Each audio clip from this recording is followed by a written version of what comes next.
So there is a difference between development, enkulakulana, entunguka, donglobo, and wealth. Wealth is in the homes of people. Because when you go to rallies, people are talking about roads, cities. They are talking about cities. City.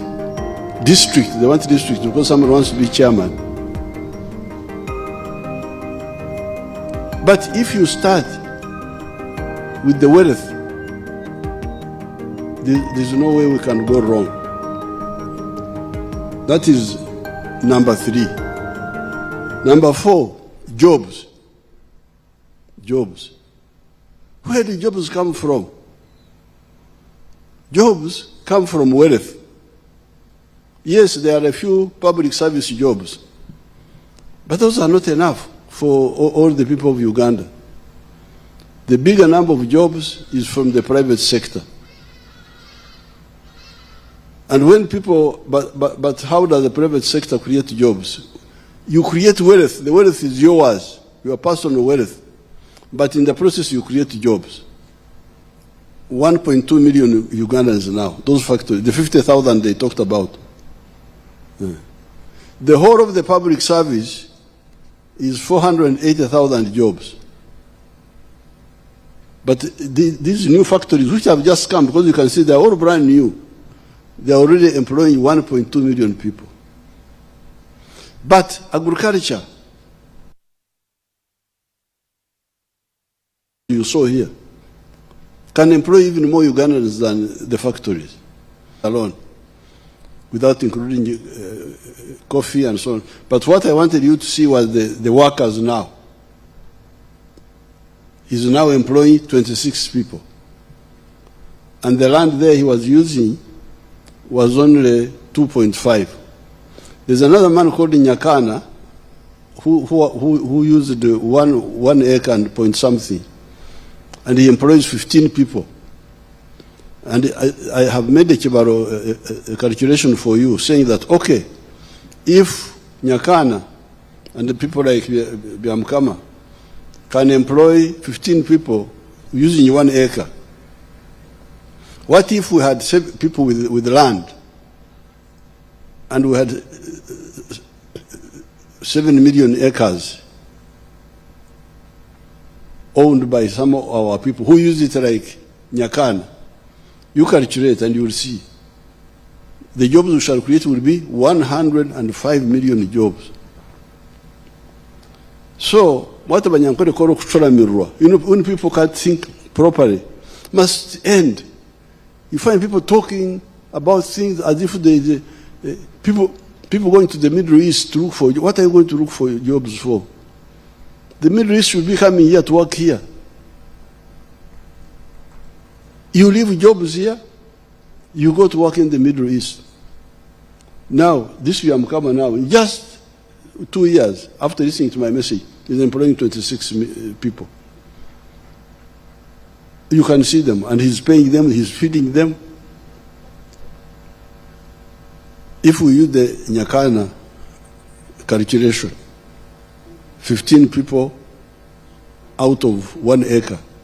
Whole story. But for him, he's selling, I think, 120 trays of eggs per day.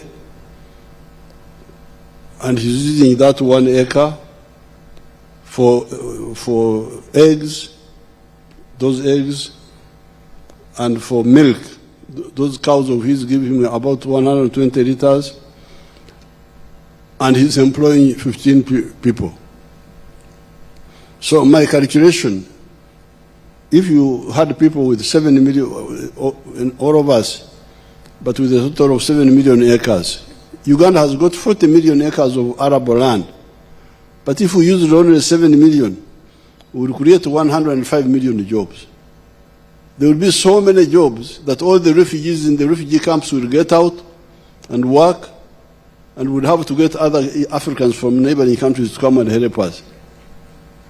So please, let's get out of sleep. It is wealth which creates jobs.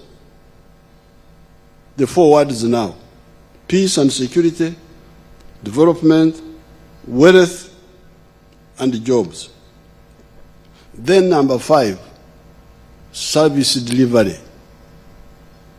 Service delivery, meaning healthcare, security, crime prevention, education, transport, all those are services. And Todwong and Yarang have talked about them.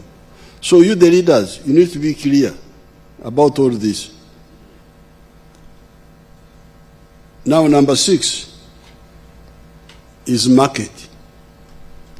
Because when you are explaining to the population, they need to know what we all need to do, what is needed to be done. Because political disagreement is caused by wrong assumptions and lack of information. If people don't know where jobs come from, then they blame the government. No, we have no jobs. And yet he himself can create jobs, he himself. The one who is blaming the government. The government should be blaming him. Why are you not creating jobs? Why are you just idling around? You have the capacity. Yeah. Now number 6 is market. This is what Todong was talking about. If we produce it the way we are producing now, all these eggs, all the milk, all the what, who will buy all this? The internal market is there, but it's not enough. Now that leads us to East Africa. So therefore, in our politics, the whole population must be explained that, please, you people are telling you about tribes, Fengaba Ganda, Fengaba Nankore, we are Choris, we Abasoga, what? Please, that language is the language of enemies. When you hear anybody talking like that, you know he's an enemy of the people of Africa. Me, I am a cattle keeper. I've been keeping cows all my life. The people who help me most are the people who buy my milk, who buy my beef, who buy my bananas. So if you come and try to mobilize me, we as Abanyankole, kugambira won't stand in Vako. I tell you that Satan, go away. Because they are useless. Yes, the Banyankole help me in a way because I have milk, they have milk. I have cows, they have cows. I have banana, they have banana. So we have volumes in one locality. That's how they help me,